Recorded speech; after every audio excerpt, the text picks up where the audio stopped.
السلام علیکم ورحمۃ اللہ وبرکاتہ۔ نماز کا اہم مسئلہ ہے جو ہر کسی کو معلوم ہونا چاہیے۔ آج کل زیادہ تر لوگوں کو دیکھا گیا ہے کہ نماز بہت ہی جلدی ادا کرتے ہیں، چاہے رکوع ہو، سجدہ ہو، قومہ ہو، جلسہ ہو، کوئی بھی رکن ہو، نماز کا اتنی جلدی ادا کرتے ہیں کہ وہ صحیح طریقے سے ادا بھی نہیں ہو پاتا ہے۔ رکوع کی مثال لے لیں کہ انسان کی پیٹھ صحیح طریقے سے سیدھی نہیں ہو پاتی ہے کہ فوراً انسان قومے کے لیے کھڑا ہو جاتا ہے، اور ابھی سیدھا کھڑا نہیں ہو پاتا ہے پورے طریقے سے کہ فوراً رکوع میں جاتا ہے۔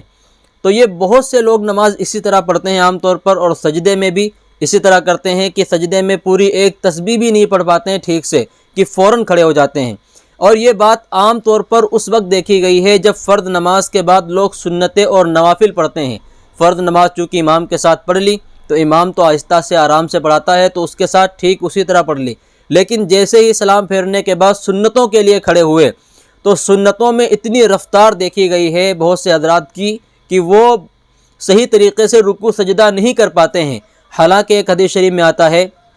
اللہ کے نبی صلی اللہ علیہ وسلم کا فرمان ہے، نہا رسول اللہ صلی اللہ علیہ وسلم ان نقرۃ الغراب، آپ علیہ الصلوۃ والسلام نے کوے جیسی چونچ مارنے سے منع کیا ہے۔ کیا مطلب ہے اس کا؟ کہ کوا ایک دم چونچ مار کے اٹھاتا ہے، اسی طرح اگر کوئی سجدہ کرتا ہے اور فوراً جا کے سجدے سے واپس آتا ہے، رکوع بھی اسی طرح کرتا ہے، تو فرمایا کہ یہ کوے کی چونچ مارنے جیسا ہے، اس طرح رکوع کرنے سے اللہ کے نبی صلی اللہ علیہ وسلم نے منع کیا ہے۔ ایک مرتبہ نبی کریم صلی اللہ علیہ وسلم تشریف فرماتے مسجد میں کہ ایک بدو آیا، اس نے نماز پڑھی آپ علیہ الصلوۃ والسلام کے سامنے، تو نماز پڑھنے کے بعد جب وہ فارغ ہوا تو نبی کریم صلی اللہ علیہ وسلم نے اس سے کہا، قم فصلی فإنک لم تصلی، اٹھو پھر نماز پڑھو کیونکہ تم نے نماز ہی نہیں پڑھی۔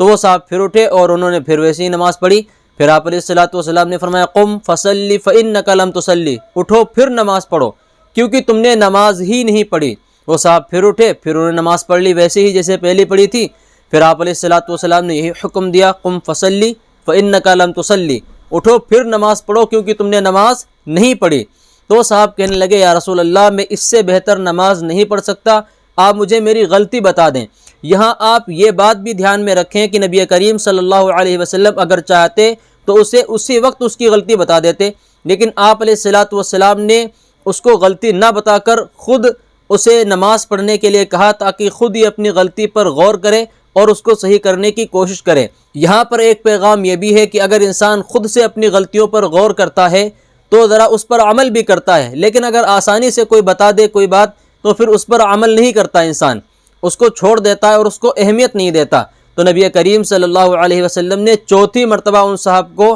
اس غلطی کے بارے میں بتایا کہ تم نے اتنی جلدی نماز پڑھی ہے کہ اس طرح نماز ہی نہیں ہوتی ہے۔ آج ہم دیکھیں اپنی نماز کس طرح ادا کر رہے ہیں، چاہے فرائض ہوں، اگر کوئی اپنا فرض پڑھتا ہے امام کے پیچھے، امام کے علاوہ ہٹ کر اپنی نماز کوئی پڑھتا ہے تو کتنی جلد بازی کرتے ہیں، چاہے وہ مرد ہوں چاہے ہماری خواتین ہوں، مائیں بہنیں ہوں، جلدی نماز پڑھنے سے ایک طریقے سے نماز ہی نہیں ہوتی ہے اللہ کے نبی صلی اللہ علیہ وسلم کے فرمان کے مطابق۔ لیکن علماء کرام اس حدیث شریف کی تشریح میں لکھتے ہیں کہ نماز تو ہو جائے گی لیکن ثواب کم ہو جائے گا، بہت ہی ناقص اور ادھوری نماز ہوگی انسان کی۔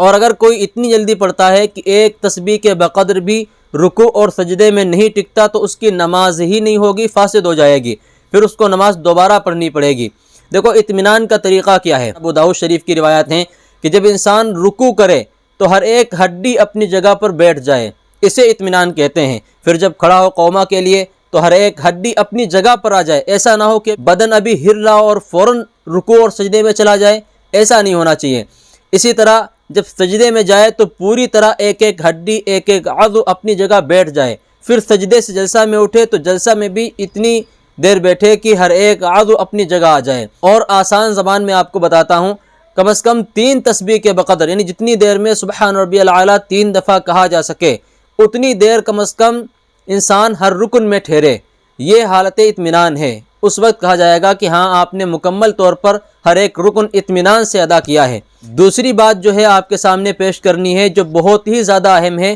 اگر یہ غلطی انسان کرتا ہے پھر تو نماز ہی فاسد ہو جائے گی، اس کی نماز نہیں ہوگی۔ وہ غلطی کیا ہے کہ جب لوگ سجدہ کرتے ہیں تو اس میں بہت سے لوگوں کو دیکھا گیا ہے کہ وہ سجدے کی حالت میں دونوں قدم اپنے زمین سے اوپر اٹھا دیتے ہیں، یعنی کوئی انگلی بھی ان کی زمین سے ٹکی ہوئی نہیں ہوتی ہے۔ اگر ایسا کوئی شخص کرتا ہے تو 3 تسبیح کے برابر اگر کسی شخص نے اپنے دونوں قدم سجدے کی حالت میں زمین سے اٹھائے رکھے اور اس درمیان کوئی ایک انگلی بھی زمین سے ٹچ نہیں ہوئی تو اس صورت میں اس کی نماز ہی فاسد ہو جائے گی، نماز نہیں ہوگی، اس کو دوبارہ پڑھنی پڑے گی۔ لیکن اگر ایک انگلی بھی زمین سے لگی رہی اور ایک تسبیح کے بقدر لگی رہی سجدے کی حالت میں تو پھر اس کی نماز ہو جائے گی۔ اسی پر علماء کرام نے فتویٰ دیا ہے۔ تو آپ حضرات جب نماز پڑھیں تو اس کا خاص طور پر دھیان رکھیں کہ سجدے کی حالت میں دونوں قدم زمین سے نہ اٹھائیں بلکہ دونوں قدموں کو زمین پر ٹیکے رکھیں، چاہے انگلیاں ہی زمین سے لگی رہیں۔ اللہ تعالی ہم سب کو سنت کے مطابق اپنی اپنی نماز ادا کرنے کی توفیق عطا فرمائے۔ السلام علیکم ورحمۃ اللہ وبرکاتہ۔